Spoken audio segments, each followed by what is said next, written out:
Hello बच्चों, welcome.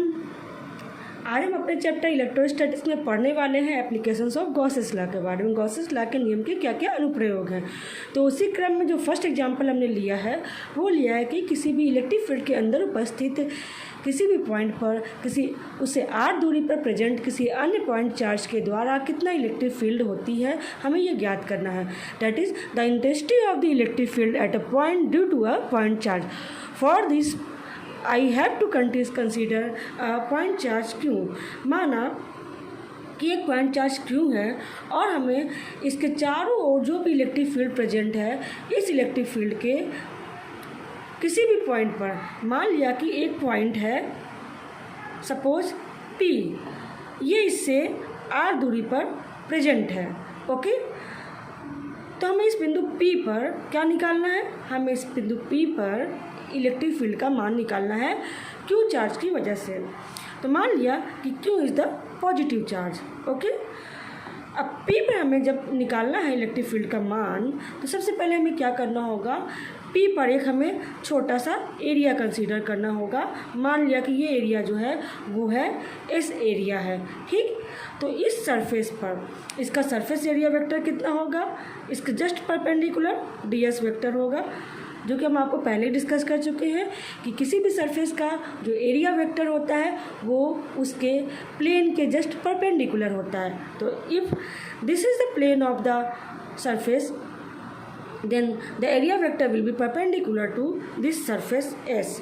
Okay, अब इससे r दूरी पर बिंदु P यहाँ भी हो सकता है, यहाँ भी हो सकता है, यहाँ भी हो सकता है, इधर भी हो सकता है। तो r दूरी से यानी 3 डायमेंशनली अगर हम Q के चारों ओर r दूरी की कल्पना करेंगे तो क्या होगा? Each and every point present at equal distance from Q form a sphere. मतलब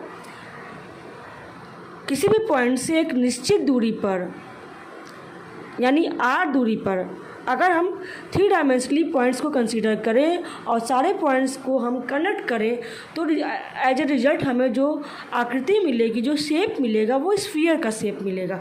2 डायमेंशन होगा तो सर्किल मिलेगा।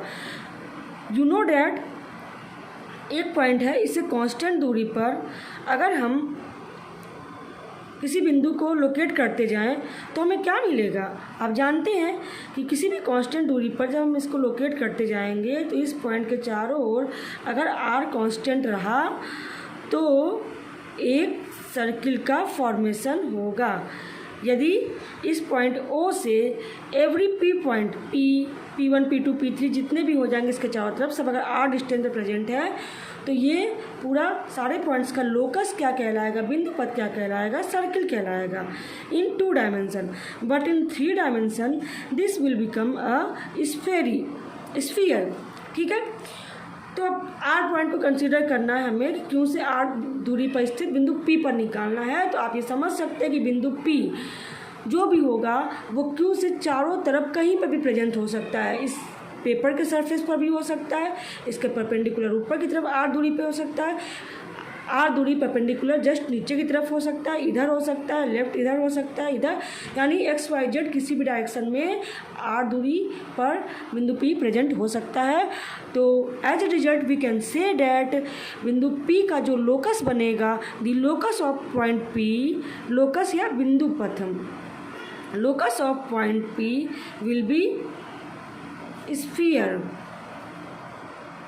ठीक है, ये स्फीयर होगा, यानी हिंदी में इसे क्या कहते हैं? एक गोला का शेप बनाएगा। तो आप इसको चाहे तो ड्रॉ कर सकते हैं। इसके चारों तरफ ये एक r दूरी पर जो भी शेप बन रहा है ये है स्फीयर। तो ये जो r दूरी पर प्रेजेंट स्फीयर है इसको हम मान लेते हैं this is the imaginary sphere, this is Gaussian surface. ठीक है, क्योंकि अगर हमें गॉस लॉ का प्रयोग करना है तो गॉस लॉ के प्रयोग के लिए हमें एक इमेजिनरी सरफेस कंसीडर करना ज़रूरी है, जो जिसे हम गॉसियन सरफेस कहते हैं। तो अब सब कुछ नॉर्मल है, एज सच हम जैसे यूज़ करते आए हैं वही यूज़ करेंगे। सबसे पहले according to the Gauss's law, the flux enclosed by the Gaussian surface means this spherical surface. ये स्फेरिकल सरफेस जो फ्लक्स इनक्लोज कर रहा है वो कितना होगा? Flux enclosed by Gaussian surface. जो बच्चे हिंदी मीडियम के हैं वो लिख लें कि गॉसियन पृष्ठ के द्वारा, गॉसियन पृष्ठ से गुजरने वाले फ्लक्स की value phi is equal to integration of surface integral electric field E dot D S. This must be equal to Q upon epsilon naught, where epsilon naught is the क्या है? Permittivity of vacuum, जिसका discussion हम पहले lecture में कर चुके हैं। Permittivity of vacuum या निर्वात की वैद्युतशीलता। क्यू इज द चार्ज, कौन सा चार्ज? दिस पॉइंट चार्ज, बिंदु आवेश जिसके द्वारा हमें निकालना है। D S is the area vector, this is area vector of surface S, surface S का area vector. E is the electric field. Okay, तो ये तो हो गया फ्रॉम कूलम्स लॉ। हमने ये लिख लिया कि this is from Coulomb's law, नहीं from Gauss's law. From Gauss's law we find phi equal to E dot D S equal to Q upon epsilon not. ठीक है, वेरी इजी। अब इसके बाद क्या करना है? इन दोनों को ही हमें सॉल्व करके ई की वैल्यू निकालनी है। तो जैसे हमने पहले किया था वैसे ही करेंगे। क्या कि इलेक्ट्रिक, क्यों पॉजिटिव चार्ज है, इस सरफेस पर इलेक्ट्रिक फील्ड का मान जो होगा जस्ट परपेंडिकुलर टू होगा, तो ई और डी एस आपस में जस्ट पैरेलल होंगे। द एंगल बिटवीन, यानी एंगल बिटवीन किसके किसके, ई एंड डी एस कितना हो गया? 180 डिग्री या सॉरी 0 डिग्री हो गया। ठीक है, ये 0 डिग्री है, दोनों ही एक इस डायरेक्शन में। ओके, हम लिख सकते हैं E dot D S is equal to E D S cos 0 degree. Cos 0 is 1, therefore this is equal to E D S. तो E dot D S is equal to E D S. In this equation we can write phi is equal to integration of surface integral E ds is equal to q upon epsilon naught. E can be taken out from the integral, and this is equal to E ds q upon epsilon naught. Overall integral of ds over the sphere कितना हो जाएगा? Total surface area of the sphere. यानी कि ये surface क्या है? एक अगर बॉल आप लेते हैं तो मैं आपको बताती हूँ बॉल लेकर। चलिए देखिए, ये बॉल है। इस बॉल में जो चार्ज क्यों प्रेजेंट है, इस बॉल के सेंटर पर प्रेजेंट है। ओके, जब ये चार्ज क्यों इस बॉल के सेंटर पर प्रेजेंट है तो आप देखिए कि इसके ऊपर ये जो है, ये जो पॉइंट या स्पॉट दिखाई दे रहा है, ये स्पॉट एरिया है। ठीक है, दिस इज एरिया एस, ये हमारा एरिया एस है। ठीक है, इसका जो डी एस वेक्टर होगा वो कैसे होगा? जस्ट इसके परपेंडिकुलर ऐसे होगा। ठीक है, इलेक्ट्रिक फील्ड का डायरेक्शन भी यही होगा, और चार्ज जो है क्यों वो इसके सेंटर पर प्रेजेंट है।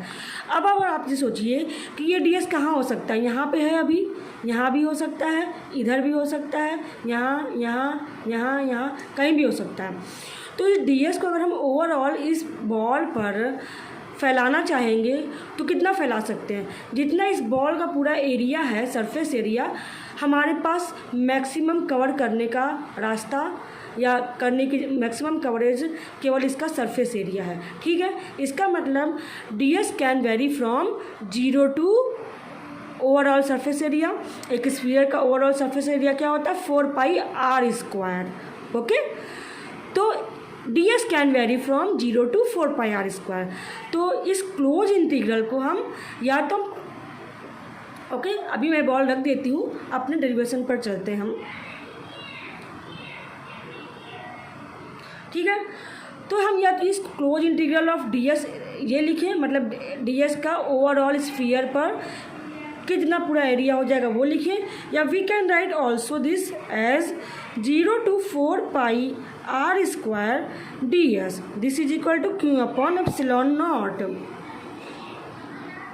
ठीक है, नाउ अब ds क्या है, आप जानते हैं integral of dx is equal to x होता है, तो from this integral of ds is equal to s, s is the surface, तो ई एस पर लिमिट लगा देंगे 0 to 4 pi r square, this is equal to Q upon epsilon square epsilon not.